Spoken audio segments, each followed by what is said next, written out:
안녕하세요. 저는 올해 60대 중반에 접어든 여자입니다. 젊은 시절 풋풋했던 그때가 엊그제 같은데 어느새 저도 반백살이 훌쩍 넘어버렸네요. 어릴 때는 참 하고 싶은 것도 많고 꿈도 많았었는데 이 나이 먹고 몸이 안 따라주니 그냥 집에서 편하게 소파에 앉아 드라마 보는 게 최고로 좋은 것 같아요. 드라마를 보면서 웃기도 하고 주인공이 모진 일을 당하면 같이 화를 내기도 하고 또 감동을 받아 울기도 하면서요. 그런데 드라마에서만 일어날 것 같은 그런 기적 같은 일이 저에게도 일어났다면 믿으시겠나요? 힘들게 살던 저의 삶을 구원해준 기적 같은 이야기. 여러분들에게 자랑 한번 해보고자 합니다. 이런 일이 실제로도 있긴 있구나 하며 들어주셨으면 해요. 우선 40년 전 이야기부터 시작해 볼게요. 저는 20대 중반이던 시절 남편과 정말 불같은 사랑을 했습니다. 길을 지나가다가 통근버스를 기다리는 저에게 첫눈에 반한 남편이 저에게 끈질기게 구애를 한 끝에 저와 남편은 연인이 되었습니다. 저에게는 남편이 첫사랑이었어요. 그 전에도 저에게 관심을 표현하는 남자들은 종종 있었지만 어려운 집안 형편 때문에 돈 버느라 정신없던 저는 번번이 거절하기 일쑤였죠. 저희 집은 홀어머니에 제 밑에는 동생들이 줄줄이 있었기 때문에 큰딸이었던 제가 집안의 생계를 책임질 수밖에 없었습니다. 학교도 제대로 다니지 못하고 어머니를 도와 동생들을 돌보는 일을 하느라 여유 시간도 가질 수가 없었습니다. 그런데 남편을 만난 이후 저는 그런 저의 현실을 다 잊을 만큼 남편에게 푹 빠지고 말았습니다. 그런데 사랑이 너무 컸던 나머지 결혼도 하지 않은 제가 그만 덜컥 임신을 하고 말았어요. 그리고 저와 뱃속의 아기의 존재를 알게 된 남편의 집은 발칵 뒤집혔습니다. 그도 그럴 것이 남편네 집안은 그 동네 사람들은 누구나 다 알만한 부잣집이었기 때문이에요. 아버님은 그 동네의 지역 유지셨고 저희 집안과는 비교할 수도 없을 정도로 많은 재산을 가지고 계셨죠.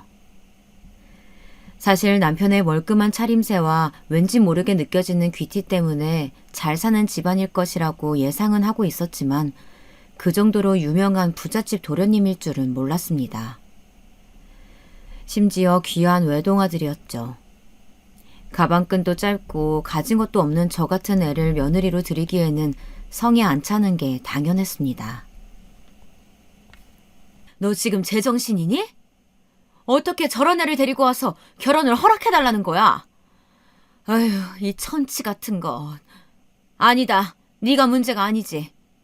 아가씨 말 좀 해봐요.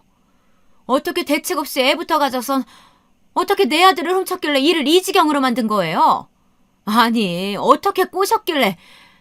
난 절대 안 된다. 절대 이 결혼 허락 못해. 어머님, 제가 잘하겠습니다. 아, 아가씨는 입 다물어요. 아가씨 입에서 나오는 소린 단 한 글자도 듣기 싫으니까. 엄마, 제발 한 번만요. 이 사람하고 저 꼭 결혼해야 돼요. 허락 안 해주시면 우리 뱃속의 아기는 어떻게 하라는 건데요. 네? 말씀해 보세요. 시부모님은 저를 떨어뜨리려고 갖은 애를 쓰셨지만 남편의 어마어마한 고집과 이미 뱃속에서 많이 커버린 아이 때문에 어쩔 수 없이 결혼을 시키게 되셨습니다. 그리고 결혼 후에는 시집살이 때문에 정말 말도 못하게 힘들었어요. 시어머니는 임신한 저를 마치 가정부 부리듯이 부려먹곤 했고 시아버지는 사람들이 저런 별 볼 일 없는 집안의 딸 자식을 며느리로 들였다고 수군거리는 통에 나쁘끄럽다며 남편과 한동안 말도 섞지 않으셨습니다. 저는 시댁에서 매일매일 눈칫밥을 먹고 살아야만 했어요. 밥을 먹을 때에도 저는 시댁 식구들과 겸상을 할 수 없었죠. 식사 시간이 되면 저는 밥을 다 차린 후 시댁 식구들이 따뜻한 밥상에서 밥을 먹는 동안 부엌에 쪼그려 앉아 남은 찬밥과 김치로 끼니를 겨우 때우곤 했어요. 그나마 남편이 가끔 시부모님 몰래 음식을 숨겨와 방에서 저에게 먹이곤 했지만 몰래 먹다가 들키는 날에는 시어머니 불효령에 눈물을 쏙 뺄 수밖에 없었습니다. 어디서 이 거지 같은 게 몰래 밥도둑질까지 하니? 너 배운 게 그렇게 없냐? 하기야, 가방끈 짧은 너를 내가 며느리로 들였으니 뭐 이 정도야 식은 죽 먹기겠지. 다음엔 뭐 내 금팔찌라도 탐낼 셈이니? 어? 어머님, 그런 거 아니에요. 아니긴 뭐가 아니야. 다음부터 이런 도둑질 또 하기만 해봐. 눈에 띄면 아주 가만 안 둘 줄 알아. 알겠어? 게다가 아버님은 제가 너무 마음에 안 들어서 매일 다른 집 딸자식들과 비교하곤 했어요. 그때 당시 아버님이 저에게 자주 했던 말이 갑자기 생각이 나네요. 너만 아니었으면 내가 똑똑한 교사 며느리를 봤을 거다. 내가 우리 기석이 정 사장 내 둘째 딸과 결혼시키려고 점 찍어놨건만 어디서 이런 못 배워먹은 년이 굴러 들어와서는. 아휴. 아버지, 그만하세요. 왜 제 집사람한테 그럼 험한 말씀을 하시는 거예요, 대체? 그만들 좀 이 사람 괴롭히시라고요. 저는 아버님이 저런 소리를 하실 때마다 할 말이 없어 고개만 푹 숙이곤 눈물을 훔쳤습니다. 남편이 저를 안 만났다면 부잣집에 똑똑한 아내를 얻어 더 잘 살 수 있었을 텐데. 괜히 저 때문에 부모님과도 사이가 안 좋아진 것 같아서 매일매일 마음이 안 좋았습니다. 하지만 뱃속의 아기를 위해서라도 이 집에서 반드시 버텨내겠다고 다짐했습니다. 하지만 그런 저의 다짐에도 불구하고 어머님의 구박 탓에 뱃속의 아기를 잃을 뻔한 적도 있었어요. 어머님은 제가 만삭이 될 때까지 저에게 온갖 집안일을 시키셨는데 하루는 어머님이 계단을 좀 닦으라고 하시길래 중심 잡기도 어려운 무거운 몸으로 계단 청소를 하던 도중 그만 굴러떨어지고 말았습니다. 굴러떨어지면서 배가 눌린 탓에 고통에 괴로워 비명을 지르자 어머님도 무서우셨는지 병원에 데려가셨어요. 다행히 병원에서 조치를 잘 해주신 덕분에 유산의 위기를 넘기고 아이는 살아남아 주었지만 만약 그날 어머님이 병원에 늦게 데려가셨다면 아이를 잃었을 것입니다. 시간이 지나 지금 생각해보면 어머님은 제가 아이를 유산하길 바라셨던 것 같기도 하네요. 항상 위험한 일만 시키셨거든요. 그런데 막상 진짜로 그렇게 될 것 같자 지레 겁을 먹고 병원에 데려가신 거죠. 그리고 그 일이 있고 몇 달 뒤 저는 떡두꺼비 같은 아들을 출산하였습니다. 저는 내심 아무리 미운 며느리라도 아들 손주 안겨드리면 저를 조금이나마 받아주시지 않을까 기대했어요. 그런데 그런 일은 일어나지 않더군요. 시부모님은 손주 새끼 이뻐할 법도 한데 제가 미워서인지 아이까지 미워하셨습니다. 그렇게 저의 아이는 태어나자마자 자신을 미워하는 어른들 곁에서 자랄 수밖에 없었습니다. 저는 할머니, 할아버지의 사랑도 못 받는 아이가 너무 안쓰러워서 더욱더 이 아이에게 사랑을 주려고 노력했습니다. 남편은 바빠서 잘 때 빼고는 잘 볼 수 없었지만 늦은 밤 아이를 재우고 남편과 둘이서 도란도란 이야기할 때면 하루 동안 힘들고 서러웠던 게 싹 날아가는 느낌이었습니다. 어느 날은 남편이 저에게 묻더군요. 여보, 당신은 소원이 뭐야? 저는 한참을 곰곰이 생각하다가 말했어요. 나는 나중에 우리도 나이 먹고 우리 상준이도 장가가고 나면 시골에 전원주택 지어서 개 키우면서 사는 게 소원이에요. 당신은 소원이 뭐예요? 남편은 제 머리를 쓰다듬으면서 대답했습니다. 나는 당신이 누구보다도 행복해지는 게 내 소원이야. 저는 남편의 대답에 부끄러워서 이불 속에 숨고 말았답니다. 결혼을 해서도 이렇게 닭살 돋는 말을 잘 하는 남편이었어요. 그렇게 저는 남편 덕에 고된 시집살이를 하루하루 버티며 살아갔습니다. 시부모님은 날이 갈수록 저를 미워하다 못해 증오하다시피 하셨지만 남편과 아들을 위해서 참고 또 참았어요. 그런데 아이가 중학교에 갈 무렵 도저히 참을 수 없는 지경에 이르고 말았습니다. 엄마, 나 여기서 살기 싫어. 나갈래. 뭐? 나 가출할 거라고. 여기서 못 살겠어. 아니, 안 살아. 여기 엄마나 나 천대하고 하대하는 사람들 뿐이잖아.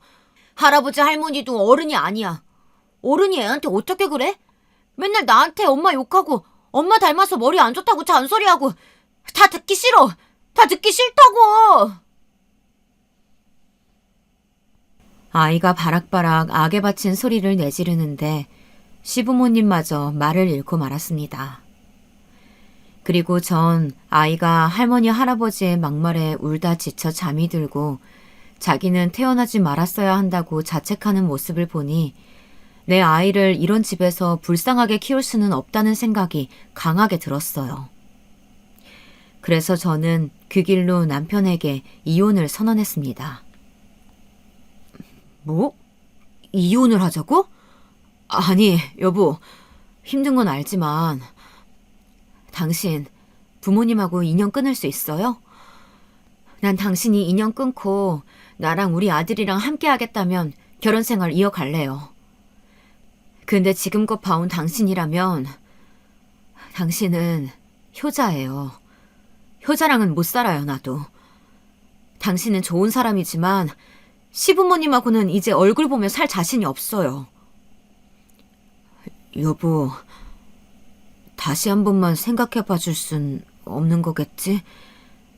내가 이런 부탁하는 거 염치 없는 거겠지? 미안해요. 남편은 제 말에 힘없이 입술만 꾹 깨물었습니다. 남편도 알고 있었을 거예요. 제가 얼마나 힘들었는지, 나름대로 속을 사귀고 살았는지. 근데 이제 한계에 다다랐다는 것을 선포하니 본인도 할 말이 없는지 고개를 떨구고 있다 미안하단 말을 하며 눈물을 떨구고 말았습니다. 그러더니 이혼이라는 얘기에 큰 충격을 받았지만 본인 힘으로도 부모님을 말릴 수는 없기에 저와 아이를 깨끗하게 놓아주었어요. 그리고 시댁에서 저에게 한 푼도 내어줄 수 없다고 하시는 통에 남편은 자기가 모은 돈으로 몰래 작은 집 하나를 해주었는데요. 아마 시부모님이 아시면 난리 날 걸 알았기에 아주 비밀스럽게 집도 알아본 모양이더라고요. 남편은 눈물 콧물 범벅이 되어서는 짐을 싸고 나가는 저를 뒤뜰로 불러 이렇게 말했습니다. 여보, 우리 부모님 때문에 내가 이 정도밖에 해줄 수가 없어서 정말 미안해. 당신이 우리 집에서 10년 넘게 그 수모 겪은 거 생각하면 내가 너무 미안해서 가슴이 아파. 이제라도 나 같은 거 있고 상준이랑 행복하게 살아줬으면 좋겠어. 정말 미안해. 저는 무릎을 꿇고 울고 있는 남편을 말없이 안아주었어요. 사실상 남편도 저와 시부모님 사이에서 나름대로 노력을 했다는 걸 알고 있었습니다. 허나 워낙 드세고 강한 시부모님의 압박에 남편마저 어느 순간 그 노력의 끈을 놓아버렸고 자기도 지치고 말았던 게죠. 알았기에 이해했습니다. 그 길로 전 미련 없이 아들과 함께 그 집을 떠났습니다. 그리고 정말 가슴이 찢어지지만 이 집도 있고 남편도 있기로 결심했습니다. 그 이후로 저는 아들과 둘이 살면서 먹고 살기 위해 정말 고군분투했습니다. 아이 낳고 10년 넘게 가정주부로 지냈던 터라 써주는 데는 많이 없었지만 할 수 있는 일은 최대한 가리지 않고 다 했어요. 몸이 편찮으셨던 친정엄마는 몇 년 전 돌아가시고 동생들은 각자 살기 바빠서 어디 도움 청할 곳도 없었습니다. 그래도 남편이 집을 해준 덕에 아이와 함께 몸 뉘일 곳은 있어서 다행이었죠. 가끔 남편이 생각나긴 했지만 그럴 때마다 어차피 나와는 다른 세상에 살던 사람이니 모도를 나무 쳐다봤다가 벌 받은 거라고 생각하기로 했습니다. 그리고 홀로 아들을 키운 지 몇 년째. 밤낮 없이 열심히 돈을 벌다 보니 그래도 돈이 모이긴 모이더라고요. 남편이 해준 집도 집값이 올라 더 좋은 집으로 이사를 갈 수 있게 되었습니다. 사실 그동안 아들을 혼자 키우면서 차라리 시댁에 아이를 주고 왔으면 이 아이만큼은 지금보다 훨씬 넉넉하게 살았을 텐데 하는 생각이 들 때도 있었지만 아이가 시댁에서 구박대기로 살았을 생각을 하니 아찔하더라고요. 그래서 아이를 데리고 나온 게 잘한 결정이라고 생각하다가도 또 한편으로는 아이가 나중에 커서 저를 원망하면 어쩌나 걱정도 많이 했어요. 그런데 점점 돈이 모이고 좋은 집으로 이사도 가게 되니 한시름 마음이 놓이더라고요. 그리고 그맘때쯤 여기저기 직장을 옮기던 저는 우연히 한 회사에 들어가게 되었습니다. 직원이 몇 명 안 되는 작은 회사여서 온갖 잡일을 다 해야 했죠. 하지만 저는 아들을 대학에 보내기 위해서는 찬밥 더운 밥 가릴 수 없었기 때문에 열심히 다녀야만 했습니다. 매일 야근에 끼니도 제때 챙기지 못하고 회사 일이라면 만사 제쳐두고 달려들어 붙잡곤 했어요. 그래서인지 아들은 엄마, 오늘도 고생했지? 아니야. 우리 아들 혼자 밥도 잘 차려 먹고 이제 다 컸네. 아니야. 엄마 고생하는데 내가 못 도와줘서 미안해. 공부 내가 열심히 해서 꼭 좋은 데 취직해서 우리 엄마 일 안 할 수 있게 해줄게. 힘든 제 마음을 알아주기라도 하듯 말도 잘 듣고 때론 어깨도 주물러주며 애교를 피우더라고요. 그리고 그렇게 공부를 열심히 하여 엄마를 호강시켜주겠다던 아들은 좋은 대학에 들어가게 되었습니다. 아들이 명문대에 붙었다는 소식을 들은 날 어찌나 감격스럽고 기분이 좋던지 새삼스럽게 눈물이 나서 혼났습니다. 혼자 아이를 키우며 고생고생했던 일들도 주마등처럼 스쳐 지나가며 스스로 참 장하다는 생각도 들었고요. 그리고 하나 더 좋은 소식은 때마침 제가 다니던 회사도 점점 커져서 이제는 제법 큰 회사가 되어 있었어요. 거의 초창기 멤버였던 저는 꾸준히 회사를 다닌 덕에 아들이 대학을 졸업할 때쯤에는 직급도 꽤 오르게 되었습니다.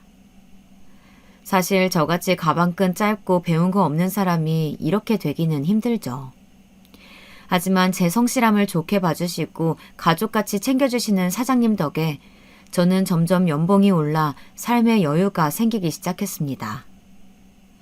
이제는 어딜 가서도 커리어 우먼 소리도 듣고 재테크에도 관심이 생겨 돈 불리는 재미도 슬슬 알아가게 되었습니다. 친구들도 가끔 절 보면 나는 네 팔자가 제일 부럽다. 넌 수중에 네 돈 있잖아. 네가 번 돈. 우린 다 남편이 벌어다 준 돈 쓰느라고 맨날 눈치 보여. 나도 그냥 애 키우면서 계속 일할 걸 후회된다. 하면서 부러움 담긴 눈길을 보내곤 했습니다. 그때마다 전 머쓱하게 웃긴 했지만 내심 이 정도면 우리 상준이도 나중에 결혼할 때 저처럼 가난하다고 무시당하지는 않겠구나 했습니다. 그게 다행이었죠. 부자까지는 아니지만 그래도 아들 신혼집 해줄 정도는 되었으니까요. 그런데 호랑이도 제 말하면 온다고 몇 년 뒤 아들은 참하고 이쁜 아가씨를 만나고 있다며 고백을 해오더라고요. 순간 제 얼굴에 화색이 돌았나 봅니다. 그래? 아이고, 그럼 얼른 얼굴 좀 보게 데려와봐라, 응? 엄마도 참, 뭐 그렇게 성격이 급하세요. 그렇게 궁금하세요? 그럼 당연하지. 우리 아들이 만나는 여자인데. 아들이 그간 몇 년 연애를 하는 것 같긴 했지만 이렇게 저한테 말해오는 여자친구는 또 처음이었습니다. 왠지 모르게 이 아가씨와 좋은 인연이 될 것 같다는 생각이 들더라고요. 그리고 역시나 예상처럼 저희 집에 처음 온 날부터 애교 있고 싹싹한 모습을 보이는데 퍽 마음에 들었습니다. 내심 이 여자랑 몇 년 만나다가 잘 되었으면 좋겠다는 생각이 들었죠. 그런데 그로부터 한 달 정도 지났을까요? 갑자기 아들이 생각지도 못한 폭탄 선언을 해오더라고요. 준비가 안 되었던 시점이라 더더욱 놀라고 말았죠. 저기, 엄마, 나 말할 게 있는데. 응? 뭔데? 나 아이가 생겼어. 어? 저 때 엄마가 봤던 여자친구 있잖아. 그 사이에서 엄마도 마음에 들어 했으니까 괜찮지? 어차피 결혼하려고 하기도 했고 그래서 서둘러 씩 올리려고. 갑작스러운 소식에 당황하긴 했지만 아들이 사랑하는 여자와 결혼이라 하니 반대할 이유도 없었습니다. 거기다 뱃속에 손주까지 품었으니 이젠 정말 내 가족으로 받아들이고 잘 해줘야겠다 마음먹게 되었습니다. 그렇게 아들은 꽃피는 봄날 결혼을 하게 되었죠. 새침하고 예쁘장하게 생긴 우리 며느리는 곱게 자랐는지 할 줄 아는 것은 없었지만 혼수로 뱃속에 손주를 데리고 오는 바람에 예뻐할 수밖에 없었습니다. 어느새 제가 아들을 이렇게 키워 손주까지 보게 되다니 정말 감격스럽더라고요. 게다가 며느리가 애교가 많은 성격이라 더할 나위 없이 좋았죠. 저한테 엄마, 엄마 하며 따르는 며느리가 너무 예뻐서 제가 할 수 있는 한 잘해주고 싶었어요. 그런데 며느리가 출산일이 다가오자 저에게 부탁을 하더군요. 엄마, 저 아이 낳으면 다시 복직해야 되는데 엄마가 우리 하율이 유치원 갈 때까지만 봐주시면 안 될까요? 그게 내 사정 알잖니. 엄마도 회사를 다니니까. 저는 봐주고 싶은 마음은 굴뚝 같았지만 저도 직장인인지라 봐줄 수 있는 형편이 되질 않았어요. 제가 거절하자 며느리는 저에게 아양을 떨며 사정을 하더라고요. 엄마. 엄마 아니면 우리 하율이 봐줄 사람도 없는데 어떡해요. 우리 하율이도 할머니랑 같이 지내고 싶대요. 그렇지, 하율아. 이것 봐요. 하율이가 배를 통통 차요. 우리 하율이가 그러는데 할머니가 너무 좋대요. 배를 쓰다듬으며 뱃속의 손주와 대화를 하듯 애교를 부리는 며느리의 모습에 저는 그만 넘어가고 말았습니다. 그리고 저는 한 가지 큰 결심을 했습니다.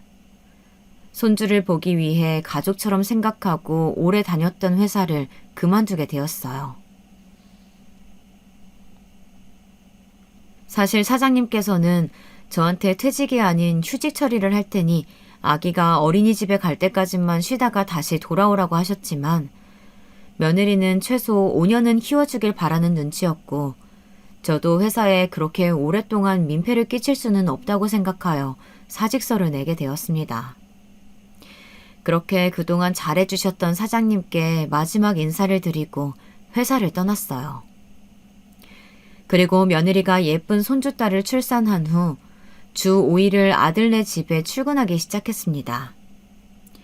평일에 아들 내외가 출근하기 전 아침 일찍 아들네 집에 가서 하루 종일 손주를 보다가 아들 내외가 퇴근하고 오면 같이 저녁을 먹고 저녁 먹은 후 며느리가 씻고 나오면 그때 손주를 넘겨주고 집에 돌아가는 일상이었습니다.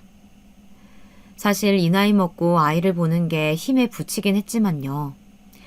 퇴근하고 온 아들 며느리 부실하게 밥 먹는 게 싫어서 손주가 낮잠 자는 시간에 틈틈이 찬거리도 만들곤 했죠.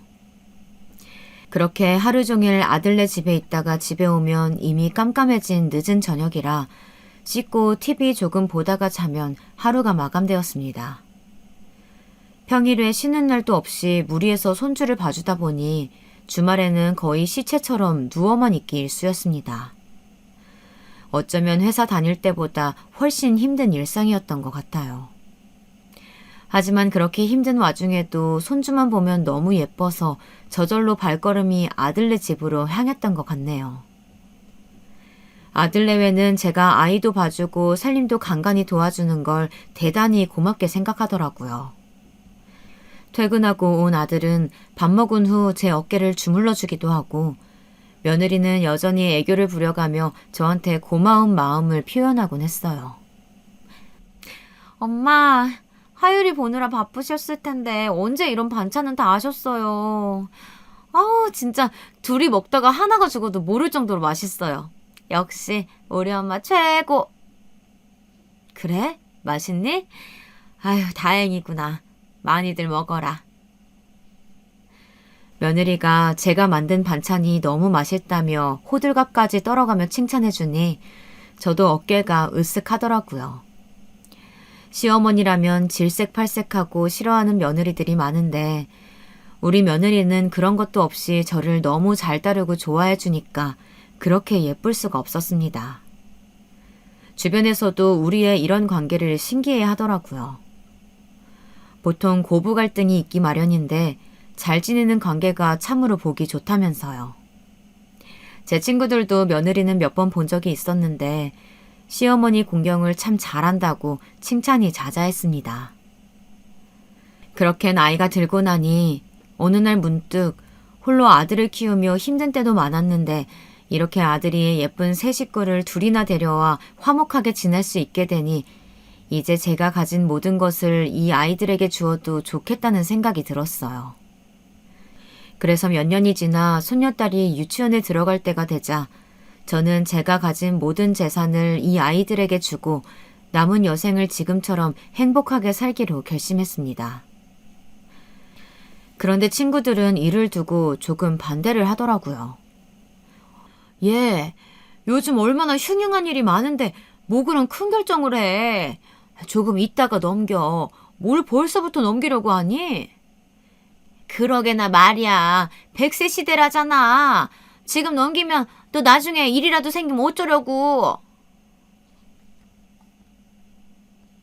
허나 전 애초에 친구들의 말을 그냥 흘려넘기곤 했어요. 내 며느리고 아들인데 당연히 내가 더 잘 안다고.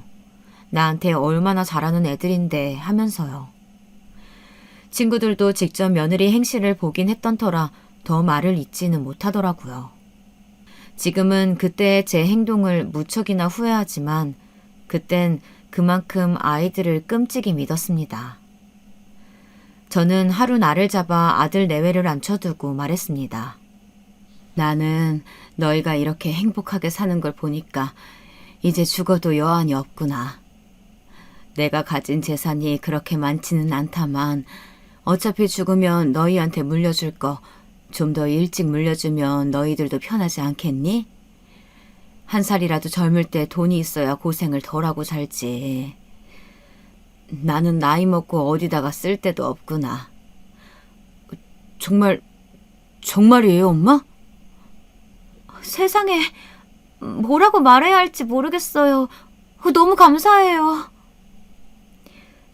제 말에 놀라는 아들 내외에게 저는 제가 살던 집과 그동안 모아두었던 예금과 적금, 그리고 퇴직금이 들어있는 통장까지 전부 다 주겠다고 말했습니다. 나에게는 가끔 커피나 사 먹을 용돈 정도만 주면 되니 이참에 너희들과 같이 살게 해달라고 하면서요. 그러자 아들과 며느리는 감격하여 고개를 세차게 끄덕이더군요. 엄마, 당연히 제가 모시고 살아야죠. 우리 하율이랑 다 같이 행복하게 살아요. 며느리가 망설이지도 않고 미소를 한가득 머금고 말하더라고요. 사실 아들네에게 말하기 전부터 혹시나 합가를 거부하면 어쩌나 하는 걱정에 가슴 언저리가 막힌 듯 갑갑했는데 며느리가 저렇게 말해주니 속 시원하게 가슴이 뻥 뚫린 느낌이었습니다. 저는 아들보다도 며느리에게 너무 고마워서 며느리의 손을 잡고 고맙다, 고마워 하고 연신 말했습니다. 그리고 그 이후 저는 아들네 집에서 생활을 하게 되었어요. 사실 그 전에도 잠만 집에 가서 잤지 평일에 5일 내내 아들네 집에서 생활했기 때문에 별반 달라진 건 없더라고요. 그래도 이제는 손녀딸이 유치원에 가니 낮에는 시간이 좀 생겨서 청소며 빨래며 집안일을 좀 더 도와줄 수 있게 되었습니다. 손녀딸도 아기 때부터 제 품에서 컸다 보니 저를 잘 따르고 좋아했죠. 밤에 할머니랑 같이 자고 싶다고 땡깡을 부릴 때에는 그렇게 예쁠 수가 없었습니다. 그렇게 저는 하루하루 아들과 손주와 함께 행복한 나날을 보냈어요. 그런데 합가한 지 1년 정도 지났을 즈음부터 며느리가 슬슬 변하기 시작했습니다. 제가 낮에 몸이 안 좋아서 집안일을 해놓지 못하면 퇴근하고 온 며느리가 짜증을 내곤 했습니다. 엄마, 빨래 안 해놓으면 어떡해요. 내일 출근할 때 입고 갈 옷 없는데. 오늘 야근하고 와서 피곤해 죽겠구만. 일하는 사람 생각도 좀 하세요. 그게 내가 하려고 했는데 오늘 하루 종일 청소하고 하느라 정신이 없었다. 지금 그걸 변명이라고 하는 거예요? 정말 내가 미치고 팔짝 뛰겠네. 얼른 하세요.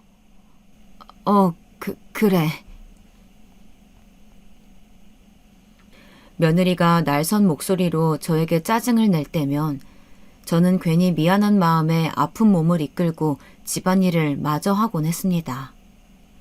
저도 30년 가까이 직장에 다녀봐서 알지만 퇴근하고 집에 와서 쉬고 싶은데 집안일까지 해야 되면 그게 얼마나 스트레스인가요. 집에서 쉬는 제가 하나라도 더 해야죠. 저는 그저 아들네외 사는데 불편함이 없도록 이 한 몸 보탬이 될 수 있다면 그것만으로도 바랄 게 없었습니다. 그런데 처음에는 며느리가 짜증이 잦아지길래 요즘 회사에서 스트레스 받는 일이 많은가 보다 하고 생각했습니다. 아니면 저랑 같이 살다 보니 정말로 저를 엄마처럼 편하게 생각해서 그러는 것 같기도 했고요. 어느 쪽이든 간에 이 정도는 감당할 수 있는 수준이니 최대한 며느리의 기분에 맞춰주고자 했습니다. 하지만 얼마 지나지 않아 왠지 모르게 저를 하대하는 느낌이 들기 시작하자 기분이 조금 이상하더라고요. 그리고 하루는 주말에 다 같이 점심을 먹을 때였어요. 제가 음식을 다 해놓고 며느리와 같이 상을 차리는데 분명히 새로 밥을 했음에도 불구하고 며느리가 제 밥만 찬밥을 떠놓은 게 아니겠어요? 물론 평소에 밥을 하면 남은 찬밥이 아까워서 제가 먹곤 했지만 대놓고 저에게만 찬밥을 주니 조금 어리둥절했습니다. 그 후 이런 상황이 몇 번 반복되자 이상한 낌새를 눈치챈 제가 손녀딸에게 말을 거는 척 하면서 은근슬쩍 말을 꺼내 보았습니다. 아이고 하유라, 할머니 밥은 차가워서 못 먹겠다. 그러자 며느리가 무심한 말투로 이렇게 말하더군요. 엄마 원래 찬밥 좋아하시잖아요. 찬밥 버리기도 아까운데 그냥 드세요. 아니면 데워드려요? 아니다, 됐다.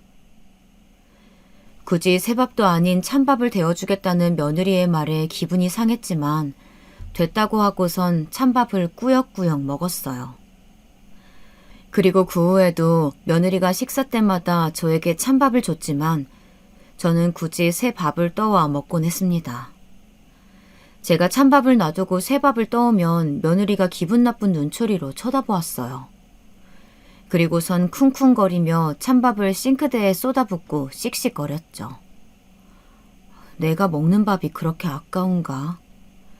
하는 생각에 서러웠지만 티내지 않으려고 노력했습니다. 며느리는 아마 언젠가부터 제가 쓰는 돈, 제가 먹는 밥, 제가 쓰는 물건 등 모든 것이 아깝다고 느껴졌나 봐요. 머리를 감을 때는 샴푸를 한 번만 짜라는 둥, 낮에 집에 혼자 있을 때는 보일러를 켜지 말라는 둥, 유독 제가 쓰는 것에만 아껴 쓰자며 잔소리를 해댔습니다. 특히 어느 날은 제가 보일러를 좀 켰단 이유로 요즘 난방비 폭탄인 거 알죠? 두꺼운 옷 입고 계시면 되는데 도대체 무슨 정신으로 보일러를 오랜 시간 트시는 거예요? 아니, 제정신이세요? 아니면 돈이 썩어 남아 돈다고 생각하시는 거예요? 지금 돈 한 푼 아끼려고 저는 이렇게 발 동동 구르는데 어머니 뭐냐고요? 기가 차더라고요. 예, 내가 깜빡 잠이 들었다. 그래서 미처 끄질 못했어. 이게 그렇게 큰 잘못이니? 그리고 니네들이 뭐가 돈이 부족하니 내가 준 게 있는데. 어머머머, 생색내시는 거예요 지금? 그 돈 그거 준 거 가지고? 그날의 싸움으로 전 한 달간 며느리와 냉전 상태에 들어갔고 나중에 아들이 중재해 겨우 화해를 했습니다. 그런데 참 서럽더군요. 겨울이면 지들 외투는 두세 벌씩 사면서도 저는 10년 된 패딩 하나로 버티게 했고요. 여름에는 노인네가 뭔 더위를 타냐며 에어컨도 못 켜게 했습니다. 심지어 여기서 더 서러웠던 건 며느리같이 엄마한테 그렇게 하는데도 아들내미는 본척 만척 신경도 안 쓰더라고요. 얘야, 내가 솔직히 좀 힘들다. 잔소리가 보통이 아니야. 내가 이 나이 들어서도 저런 잔소리 듣고 있어야겠니? 네가 아들이면 중재를 좀 해다오. 응? 엄마, 뭐 그 사람 말 틀린 거 있나? 뭐야? 아, 그렇잖아요. 나도 저 사람도 돈 버느라 힘드니까 엄마한테 그냥 속풀이 좀 하는 거지. 아, 나이 드신 양반이 이해 좀 해주면 되지. 왜 그런 걸 가지고 삐져요, 삐지긴. 아, 그냥 엄마가 이해해. 엄마가 이해하면 모두가 편할걸. 아우, 참 엄마도 쪼잔스럽게. 맥없이 저런 말을 듣고 있는데 참 자식 키운 세월이 참 덧없고 보람없게 느껴지더라고요. 내가 저 아들을 키우면서 행복했던 시절이 컸기에 허망함도 그만큼 더 컸던 것 같습니다. 그리고 문제가 하나 더 생겼죠. 처음에 합가하면서 제가 얘기했던 용돈. 그것도 날이 갈수록 액수가 적어졌습니다. 어차피 저도 어디 막 나가서 돌아다니는 성격도 아니고 집에 있는 날이 많으니 돈 쓸 일이 많지 않아 큰 돈을 바라진 않았어요. 그래서 처음에는 한 달에 40만 원씩 받기로 했었는데 그 돈도 저에게는 넉넉하더라고요. 평생 직장 생활만 해서 그런가 동네에 커피 한 잔 마실 사람도 없고 친구들도 멀리 살고 딱히 취미가 있는 것도 아니어서요. 그냥 낮에 손녀딸 유치원 보내고 남는 시간에 동네 한 바퀴 돌다가 붕어빵이나 군고구마 장수가 있으면 한 봉지씩 사오거나 가끔씩 손녀딸 장난감이나 옷을 사주는 데에는 충분한 금액이었습니다. 그런데 언젠가부터 생활이 빡빡하다면서 금액을 줄이기 시작하더니 나중에는 한 달에 10만 원으로 줄여버리더라고요. 어차피 잘 나가지도 않는데 그 돈이면 충분하지 않냐고 하면서요. 이건 좀 아니다 싶어 반박을 하니까 눈이 휘둥그레질 만한 말을 하더라고요. 예, 10만 원? 10만 원은 좀 나도 사람 사는 것처럼은 살아야 할 거 아니야. 엄마, 그게 사실 이이가 요즘 사업을 하고 싶대요. 그래서 돈 지출이 많아요. 엄마가 이해 좀 해주세요. 뭐? 사업을 한다고? 아들이 사업을 한다는 것이었어요. 갑작스럽게 웬 사업이냐고 하니까 자기 평생 꿈이 사업하는 거였다며 무슨 커피 가게를 차린다고 하더라고요. 제 아들이니 아는 사실이지만 아들은 뭔가 장사에는 어울리는 사람은 아니었습니다. 바로 걱정부터 앞서는데 자기가 알아서 다 하겠단 말에 그냥 응원해주는 게 최선이었습니다. 한편 용돈이 10만 원으로 줄고 나서 예전만큼 손녀딸 장난감을 자주 사줄 순 없었지만 그래도 아들네 먹고 사는 게 팍팍하다니 아껴 써야겠다 생각했습니다. 그런데 10만 원으로 줄인 것까지는 괜찮았지만 현금으로 주던 용돈을 어느샌가부터 카드로 주기 시작하니 점점 눈치가 보이더라고요. 며느리가 체크카드에 딱 10만 원만 넣어서 저에게 주었는데 제가 어디 가서 카드를 긁을 때마다 며느리에게 문자가 가다 보니 감시를 당하는 느낌이 들었습니다. 제가 뭘 쓰든 상관을 안 하면 괜찮지만 문자가 날아갈 때마다 며느리가 저에게 전화해서 꼬치꼬치 따지곤 했거든요. 하루는 낮에 동네를 산책하다가 새로 오픈한 커피숍이 있어서 들어가 봤습니다. 유명한 프랜차이즈 커피숍이었는데 커피를 안 마신 지도 한참 되어서 한 잔 사보았어요. 오랜만에 따뜻한 커피를 들고 산책을 하니 직장 다닐 때 생각도 나면서 너무 좋더라고요. 그런데 그때 며느리에게서 전화가 걸려왔습니다. 전화를 받자마자 며느리는 다짜고짜 저에게 따지더군요. 엄마, 돈이 썩어 넘치죠 지금? 무슨 집에만 있는 사람이 그렇게 비싼 커피를 사 먹어요? 집에 내가 믹스커피 사다 놨는데 그거 드시면 되죠. 누가 보면 아주 커리어 우먼인 줄 알겠어요. 정 먹고 싶으면 집 앞에 1,500원짜리 아메리카노도 파는데 굳이 왜 비싼 데 가서 드시는 거예요? 저는 당황하여 순간 말이 안 나왔지만 숨을 내쉬고 침착하게 얘기했습니다. 아니 집 앞에 새로 커피숍이 오픈했길래 한번 가봤는데 내가 금액까지는 생각을 못했네. 그래. 네가 요새 돈 버느라 힘들 텐데 내가 좀 생각이 짧았다. 제가 언짢은 기분을 숨기고 수그리듯 말하자 며느리는 기세등등해져서 더 언성을 높였습니다. 알면 좀 조심하세요. 그렇게 쓸데없는 데다가 돈 쓸 거면 용돈 더 줄일 수밖에 없어요. 아시겠어요? 어디 5만 원으로 줄여드릴까요? 며느리의 성화에 저는 풀이 죽은 목소리로 알겠다고 조심하겠다고 대답할 수밖에 없었습니다. 모아놓은 돈과 퇴직금까지 탈탈 털어 아들 내외에게 줘버린 탓에 제 수중에는 10,000원 한 장 없었으니까요. 더군다나 언젠가부터 용돈 외에는 일절 저에게 돈을 쓰지 않는 아들 내외 때문에 사소한 병원 진료비 같은 것도 최대한 용돈으로 해결해야 했는데요. 이런 상황에서 괜히 며느리의 심기를 건드렸다간 제 삶만 더 힘들어질 뿐이었습니다. 그리고 며느리는 제가 쓰는 병원비도 아까워했기 때문에 저는 항상 감기에도 걸리지 않도록 조심했습니다.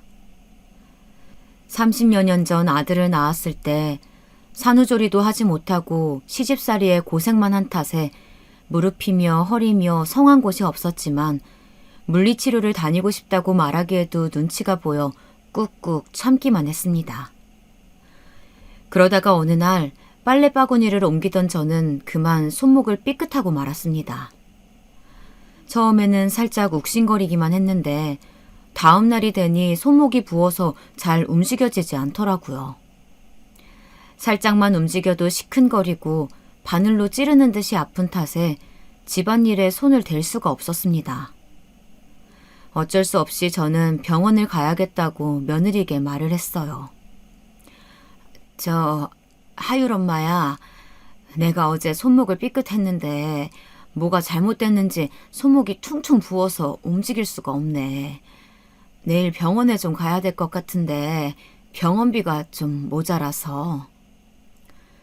그러자 며느리는 제 손목을 힐끔 보더니 말하더라고요. 그거 그냥 얼음찜질하면 낫는 거 아니에요? 굳이 병원에 가셔야 돼요? 괜히 병원에 돈 갖다 바치지 말고 그냥 얼음찜질이나 해보세요. 며느리의 매정한 말에 저는 어쩔 수 없이 며칠 더 지켜보기로 했습니다. 하지만 얼음찜질을 해보고 마사지도 해보고 했지만 손목의 통증은 점점 더 심해질 뿐이었습니다. 그래서 며느리에게 다시 한번 얘기를 해보았는데 며느리도 제가 손목 때문에 집안일을 못하자 그건 또 그것대로 불만이었는지 빨리 병원에 다녀오라며 카드를 던져주더군요. 저는 바닥에 떨어진 카드를 주우면서 너무 서러웠지만 한마디 말도 못하고 돌아섰습니다. 그리고 며느리가 준 카드로 병원에서 며칠간 치료를 받으니 점점 상태가 호전이 되더라고요.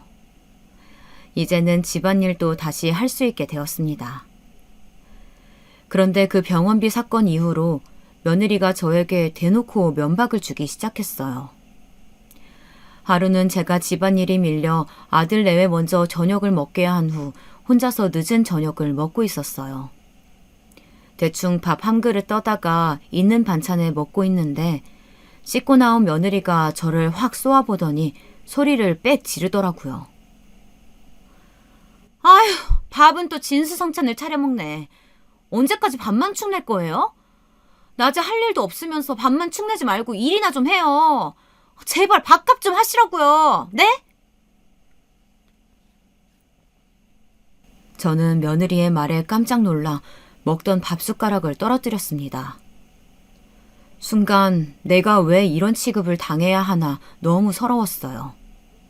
내가 집도 해주고 재산도 전부 다 줬는데 밥 한 술 뜨는 게 그렇게 아까울까요? 분명 예전에는 애교도 많고 이쁜 짓을 많이 하던 며느리였는데 지금은 그저 저를 식충이로만 보고 경멸하는 그런 사람이 되어 있었습니다. 저는 목에서 뭐가 콱 막힌 듯 넘어가지 않아 먹던 밥을 치우고 자리에서 일어났어요.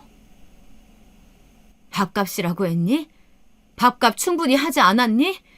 내가 사준 집에서 내가 가정부 노릇하며 이날 이태껏 살고 있는데 이 정도로도 부족해? 그러자 며느리는 잠깐 꼴먹은 벙어리가 되더니 뒤돌아서는 제 뒤통수에다 대고 또 중얼거리더군요. 밥은 왜 또 남기고 난리야. 아까운 줄도 모르고. 아우, 속 터져. 저는 며느리의 혼잣말을 들었지만 애써 모른 척하며 방으로 들어갔습니다. 그리고 서러운 마음에 이불 속에서 얼마나 숨죽여 울었는지 몰라요. 그리고 저는 그날 이후로 일자리를 알아보기 시작했습니다. 내가 억울해서라도 다시 일을 해야겠더라고요. 지가 손주 봐달라고 간청하는 탓에 그 좋은 회사도 그만두고 눌러 앉은 건데 이제 와서 쓸모없는 뒷방 늙은이 취급이라뇨. 그리고 며느리가 저를 구박할 때마다 옆에서 한숨만 내쉬는 아들도 내심 제가 다시 일하기를 바라고 있는 것 같더라고요. 내가 지를 어떻게 키웠는데 괘씸한 마음에 매일 밤잠을 설쳤습니다. 이럴 줄 알았으면 재산을 다 주지 말 걸 하고 후회도 해보았지만 이미 다 지나간 일일 뿐이었습니다. 저는 하루빨리 일자리를 구해서 더 이상 저것들한테 기 안 죽고 떵떵거리며 살고 싶었지만 나이가 나이인지라 뽑아주는 곳이 없더군요. 나름 전에 다니던 회사에서 많은 연봉을 받고 다녔어서 같은 직종으로 경력을 인정받아 들어가고 싶었지만 쉽지 않았습니다. 그래서 어쩔 수 없이 몸 쓰는 일을 알아볼 수밖에 없었어요. 그러던 중 어느 제조회사에서 구내식당 주방 보조를 뽑는 공고를 보게 되었습니다. 주방 일은 아들이 어렸을 때 잠깐 해본 적이 있어서 얼마나 힘든지 알고는 있었지만 눈칫밥 먹고 사느니 몸이 힘든 게 낫다 싶어서 지원해 보았습니다. 면접 보러 오라는 말에 가보았더니 이름은 처음 들어봤지만 꽤 규모가 있는 회사더라고요. 회의실에서 담당자와 면접을 보고 있는데 회의실 창문 밖에서 누군가 쳐다보는 느낌이 들었습니다. 하지만 고개를 돌려보았을 때는 아무도 없길래 그냥 저의 착각인 줄만 알았습니다. 그리고 면접이 끝난 다음 날 아쉽게도 채용하지 않기로 했다는 문자를 받았죠. 저는 낙담할 시간도 없이 다른 일자리를 알아봐야 했습니다. 한창 다른 일자리가 없나 보던 중 모르는 번호로 문자가 한 통 왔습니다. 방금 탈락 문자를 보낸 회사의 관리자인데 혹시 내일 따로 면담을 좀 할 수 있냐고 묻는 문자였죠. 탈락한 회사에서 굳이 왜 면담을 하는지 의아했지만 혹시나 추가 채용 같은 게 있을까 싶어 알겠다고 답장을 보냈습니다. 그리고 다음 날 약속한 시간에 그 회사 앞 커피숍으로 갔습니다. 앉아서 기다리고 있는데 멀리서 한 중년의 남자가 저를 향해 다가오는 것이 보였어요. 그 남자의 이목구비가 눈에 들어온 순간 저는 그가 누군지 한 번에 알아보았습니다. 세상에, 그 남자는 저의 전남편이었습니다. 희끗해진 머리에 주름진 얼굴이었지만 한눈에 알아볼 수 있었죠. 전남편은 성큼성큼 걸어오더니 머뭇거리며 제 얼굴을 한참이나 쳐다보았습니다. 저는 영문을 알 수가 없었습니다. 아니, 당신이 여기에 어떻게... 많이 놀랐지? 만나서 다행이다. 중후해진 그의 목소리를 듣자 지난 세월이 머리에 스쳐 지나가는 듯 했습니다. 전 남편과 헤어진 지도 벌써 20년. 정말 사랑했지만 시댁의 괴롭힘으로 인해 견딜 수 없어 이혼할 수밖에 없었던 지난 날들이 떠올랐습니다. 저는 알 수 없는 감정이 휘몰아쳐 저도 모르게 눈물이 차오르는 것을 느꼈습니다. 전 남편도 마음이 복잡한지 안절부절하며 말을 겨우 잇더군요. 잘 살고 있는 거지? 우리 상준이도 벌써 30살이 넘었겠네. 20년 전 당신이랑 상준이 그렇게 보내고 내가 정말 얼마나 힘들었는지 몰라. 우리 부모님 원망도 참 많이 했지. 몇 번이고 당신 찾아서 가고 싶었지만 혹시 또 나 때문에 당신 힘들게 할까봐 여태까지 참았어. 그런데 이렇게 만나게 되었네. 저는 전 남편의 따뜻한 말에 눈물을 참을 수가 없었습니다. 남들이 쳐다보는 줄도 모르고 주책맞게 울고 말았네요. 그리곤 도대체 여기에 어떻게 온 거냐고 물어봤습니다. 그러자 그는 이렇게 말하더군요. 그건 너무나 놀랄 이야기였어요. 사실 당신이 어제 면접 본 그 회사, 내 회사야. 직원이 이력서 뽑아온 거 보다 보니까 당신 이름이 있더라고. 그런데 정말 당신이 맞는지 확인하고 싶어서 면접 보는 도중에 회의실 창밖에서 몰래 봤는데 정말 당신이 맞더라고. 그래서 이러면 안 되는 거 알지만 당신 이력서에 있는 번호로 연락해 본 거야. 당신이 안 나올까 봐 걱정했는데 나와줘서 정말 고마워. 반가운 마음에 아무 말도 하지 못하고 울기만 했어요. 20년 전 그와 헤어진 후 잊겠다고 정말 많이 노력했는데 깨끗하게 잊고 살았다고 생각했는데 막상 눈앞에 나타나니 그때의 감정이 다시 되살아나더라고요. 전 남편은 저를 만나기까지의 이야기를 들려주었습니다. 그는 저와 헤어진 후 부모님 성화에 여러 번 선을 봤지만 저를 잊을 수 없어 재혼은 하지 않았다고 합니다. 일만 열심히 하면서 살아왔다고 하더라고요. 아버님한테서 받은 재산으로 사업을 시작했는데 그게 잘 풀려서 계열사를 몇 개 가지게 되었고 그 중에 하나가 제가 면접 본 그 회사라고 합니다. 그리고 몇 년 전 부모님 두 분 다 돌아가셔서 지금은 완전히 혼자라고 하더라고요. 저의 손을 어루만지며 한참을 얘기하던 그는 갑자기 제 얼굴을 빤히 보더니 저에게 묻더군요. 당신 근데 많이 수척해 보이네. 어디 아픈 데라도 있는 거야? 상준이가 속이라도 썩여? 저는 말해야 할지 말아야 할지 고민하다가 결국 모든 것을 얘기했습니다. 전 남편과 헤어진 후 어떻게 살았는지, 그리고 아들을 결혼시키고 전 재산을 준 후 지금 하루하루 눈칫밥을 먹으며 서러움에 매일 눈물로 밤을 지샌다는 이야기까지요. 왜 그런 긴 이야기를 늘어놓았는지는 모르겠지만 그 순간 내 마음을 알아주는 사람이 있다는 것에 안도했는지 주저리 눈물을 쏟으며 말하고 말았습니다. 전 남편은 제 긴 이야기를 들으며 얼굴이 울그락불그락해지더니 테이블을 주먹으로 쾅 치더라고요. 내 상준이 이놈 새끼 가만 안 둬. 아무리 내 아들이라지만 지 마누라가 엄마한테 그 짓거리 하는데 그걸 보고만 있단 말이야? 안 되겠어, 당신. 지금 나랑 어디 좀 같이 가. 전 남편은 제 손을 잡아 끌어 커피숍 밖으로 나가더니 저를 차에 태웠어요. 그리고 목적지도 말해주지 않고 어디론가 가더라고요. 저는 어디 가는 거냐고 물었지만 그는 대답도 하지 않고 화난 표정으로 운전만 했습니다. 그렇게 차로 1시간 남짓 갔을까요? 웬 한적한 동네에 차를 세우더니 저보고 내리라고 하더군요.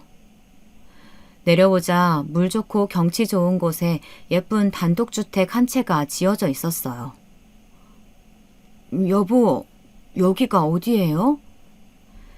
저는 전 남편을 멀뚱멀뚱 쳐다보며 물었습니다. 그러자 제 어깨를 다정하게 잡고 이야기하더군요. 당신 예전에 전원주택 지어서 사는 게 꿈이라고 했었잖아. 사실 당신이랑 헤어지고 나서 당신이랑 상준이 생각에 괴로울 때마다 그 전원주택 얘기가 생각이 나더라고.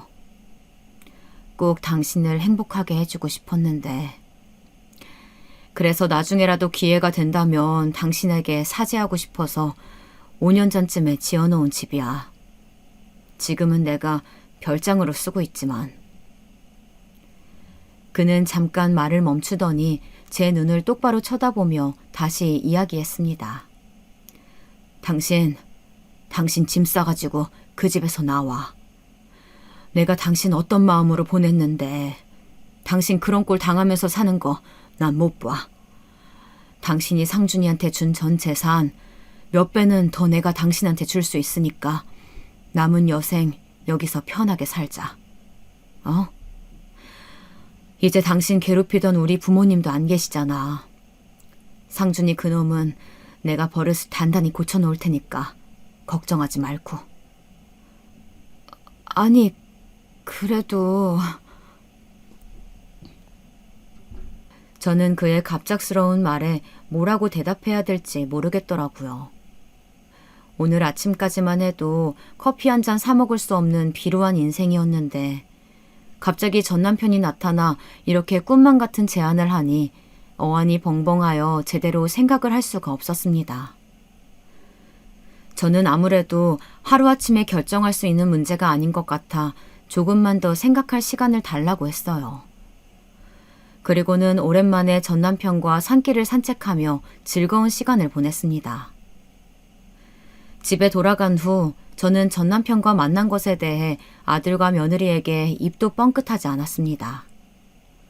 며느리는 저보고 어딜 그렇게 싸돌아다니냐며 또 면박을 주더군요.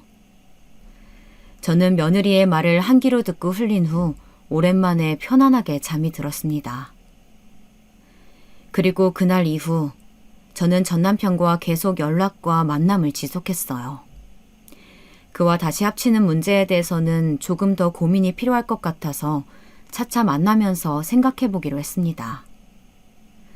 사실 20년 만에 만나서 그때의 그 감정이 남아있을 거라고는 생각도 못했는데 채 3번도 만나기 전에 20년 전 내가 사랑했던 그 남자가 아직도 나를 사랑하고 있다는 것.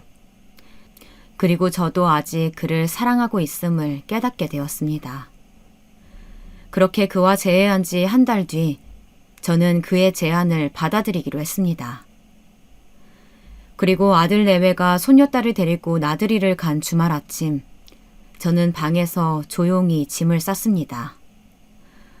워낙 가진 게 없어서 짐이라곤 옷 몇 가지 뿐이더라고요. 저는 쪽지 한 장 남기지 않은 채 집을 떠났습니다. 그동안 웃을 일도 울 일도 많았던 이 집에 정도 많이 들었을 텐데 생각보다 떠나는 발걸음이 가볍더라고요.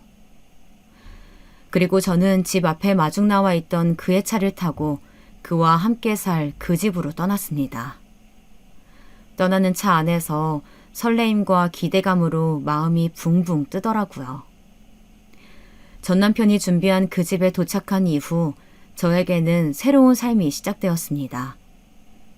그렇게 시간이 흘러 지금은 남편과 함께 그 집에서 지낸 지 벌써 2달째입니다. 남편은 이 집의 명의를 제 이름으로 돌려주었고 편하게 쓰고 싶은데 쓰라며 한도가 넉넉하다 못해 넘치는 카드를 제게 주었어요. 막상 또 돈이 많이 생기니까 어디에 써야 될지 잘 모르겠네요. 그러고 보니 짐을 싸서 이 집으로 온 날 마당에 백구 한 마리가 반겨져서 놀랐던 기억이 나네요. 제가 개 키우면서 살고 싶다는 말도 어쩜 잊어버리지도 않았는지 그의 섬세한 마음에 감동하지 않을 수가 없었습니다. 집은 또 얼마나 아늑하게 꾸며놨는지 소파에 앉아 책만 읽고 있어도 따뜻한 햇살에 스르륵 잠이 들 것만 같은 기분이었습니다. 남편이 출근하면 혼자 음식도 해먹고 강아지와 산책도 하고 나른하게 낮잠도 자기도 하면서 평온한 일상을 보내고 있어요. 이렇게 느긋한 일상을 보내는 게 아마 난생 처음인 것 같네요. 그리고 아들과 며느리에게서는 제가 집을 떠난 날부터 전화와 문자가 여러 통 왔지만 그냥 잘 지내고 있으니 신경 쓰지 말라고만 답장을 보내고 연락을 받지 않았습니다. 남편이 자기가 해결하겠다고 해서 저는 신경 쓰지 않기로 했습니다. 남편은 이후로 따로 아들을 만나서 그간 있었던 이야기들을 해주고 혹시나 내 재산을 노리고 있거든 네가 정신 차리기 전에는 국물도 없으니 그렇게 알라고 했다네요. 돈독오른 며느리는 20년 만에 나타난 시아버지가 부자라는 사실을 알고선 어떻게든 저에게 잘 보이려고 요즘 난데없이 애정 있는 말투로 문자를 보내곤 해요. 엄마, 며느리 안 보고 싶어요? 난 엄마가 너무 보고 싶은데. 너랑 볼 일 없다. 연락하지 말아라. 네, 제가 이 여우짓에 2번 속나요. 나중에 손녀딸에게 해줬으면 해줬지 며느리에게 무언가를 더 해주는 일은 앞으로 절대 없을 겁니다. 솔직히 남편이 아들에게 언제까지 매정하게 대할지는 저도 잘 모르겠어요. 겉으로는 매정하게 대하지만 그래도 20년 만에 만난 아들이라고 속으로는 가슴 아파하는 게 보이더라고요. 혹시 조만간 남편이 마음이 약해져서 아들에게 떡하니 재산을 준다고 해도 남편의 재산이니 제가 왈가왈부할 수는 없겠죠. 저는 그저 제가 그 집으로부터 벗어나게 된 것만으로도 너무 감사하고 만족합니다. 남편은 어쩌면 저에게는 백마탄 왕자님인지도 모르겠어요. 불행한 삶으로부터 저를 구해주었으니까요.